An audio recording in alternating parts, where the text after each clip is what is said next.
What's up, folks? The surprise Cold War Alpha is here, and today we'll take a look at the new primary weapons in the game, their fire rate, damage, and different kinds of TTK. Since it's an alpha, it will also be interesting to see how these change between now and the beta on all platforms next month. Also, in time for the beta, we'll have a beta version of the new Black Ops Assistant app we're working on, which will be ready in time for the Cold War release. If you're using the app currently, I'd love to hear if you think we should integrate Black Ops and have a separate section for it in the current app, or have a separate app just for Cold War. Alright, let's check out the weapons.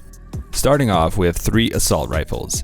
The XM4 with a fire rate of 730 RPM and 43 damage to the head or 33 to the chest. Then the Krig 6 at 655 RPM, 49 headshot damage and 36 to the chest, and the AK-47 at 600 RPM, 54 headshot damage and 40 to the chest. That puts the XM and Krig at 4 headshots or 5 chest shots for a kill, while the AK-47 is 3 headshots and 4 chest shots. They all likely have a second range, but on the multiplayer games I played, I never came across any, unlike on the SMGs. We'll take a look at all the TTK after this and see how the lower fire rate on the AK stacks up with the higher damage.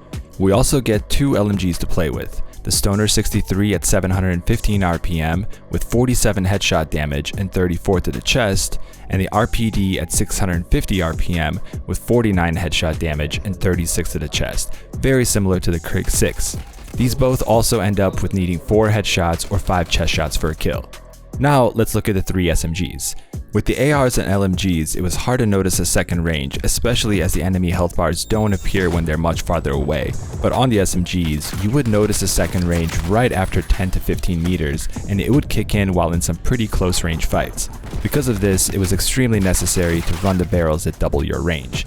The SMGs are very powerful in Cold War though. The MP5 has a fire rate of 855 RPM and up close does 43 headshot damage or 31 to the chest. At its second range, it goes down to 38 to the head and 27 to the chest. So at either of these ranges, it will need 4 bullets for headshots, but chest shots it goes from 5 up close to 6 further out.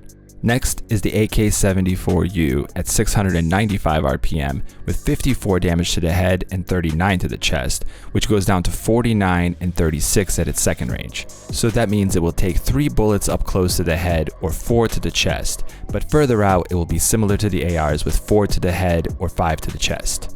The last SMG is the Type A21 at 575 RPM, but even higher damage up close at 64 to the head and 46 to the body.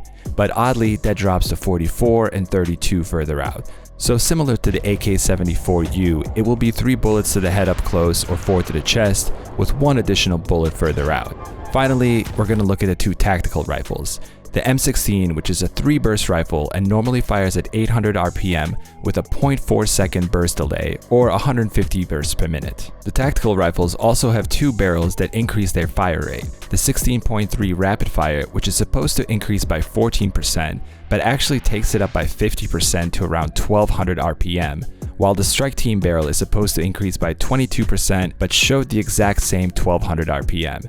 Neither of those barrels affect 150 bursts per minute delay though. So for the alpha, at least the rapid fire barrel is the better way to go, as the M16 does 56 damage to the head and 41 to the chest. Similar to the FAMAS, that makes it a quick 3 bursts to the head, but 4 if you're hitting chest shots.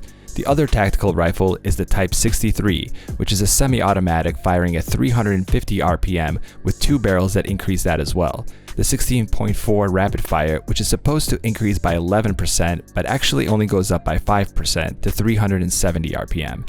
And then there's a 17.3 strike team, which is supposed to increase by 18%, but it goes up by 14% to 400 RPM. The Type 63 does 89 to the head and 64 to the chest, meaning it will be just 2 bullets for headshots or 3 to the chest. A pretty solid variety of weaponry for an alpha, and additionally we had 2 snipers, 2 pistols, 2 shotguns, and a launcher.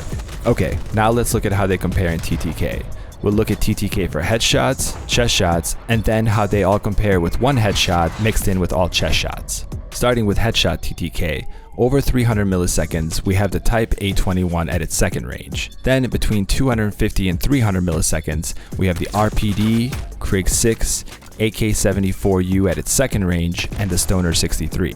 Then between 200 and 250 milliseconds, we have the XM4 at 0.247 seconds, the MP5 for both ranges at 0.221 seconds, the Type A21 at 0.209 seconds, and the AK-47 landing right at 0.2 seconds. Then finally up top, we have the AK-74U at 0.173 seconds, the Type 63 with its 3 barrels at 0.171, 0.162, and 0.15 seconds, and up top, the M16 at 0.15 seconds, but with its 2 faster fire rate barrels hitting at just 0.1 second. Now looking at chest TTK, we see a couple of weapons over 400 milliseconds. The Type A21 at its second range of 0.417 seconds, and then all 3 M16s we looked at earlier are now at 0.4 seconds because they'll need 4 bullets when hitting the chest. Then between 350 and 400 milliseconds, we have the RPD, Krig 6, and MP5 at its second range. Between 300 and 350 milliseconds, we have the AK-74U at its second range, the Type 63, then the Stoner 63, followed by the XM4, the Type 63 with the rapid strike barrel, and the Type A21 at 0.313 seconds. Up top here, we have the AK-47 and Type 63 with the strike team barrel right at 0.3 seconds, then the MP5 at 0.281 seconds, and finally the AK-74U up top at 0.259 seconds. So up close, the SMGs are going to be pretty damn strong. Finally, let's look at how the TTK changes if you were to get one headshot mixed in with the rest being chest shots. All of these weapons at the bottom actually don't change the TTK at all, but above the MP5 we see a handful of weapons that do need one less bullet. The RPD goes down to 0.277 seconds, the Krig 6 goes down to 0.275 seconds, the AK-74U doesn't change up close, but at longer ranges retains the same TTK at 0.259 seconds. Then the Type A21 comes out higher at 0.209 seconds, and the winner is the Type 63 and all 3 of its barrels going from 0.171 to 0.15 seconds. So with the Type 3 hitting 1 headshot for 89 and 1 body shot for 64, you'll do just enough damage to kill a player at 150 health. Well, that's most of everything I could test in the last 24 hours. Once the PC beta rolls around, I'll be able to test everything, including secondaries, in more detail, as the frame rates on the PS4 were kinda getting iffy at times. Let me know what you guys want to see tested for the beta, and we'll see you again soon. Arcade out.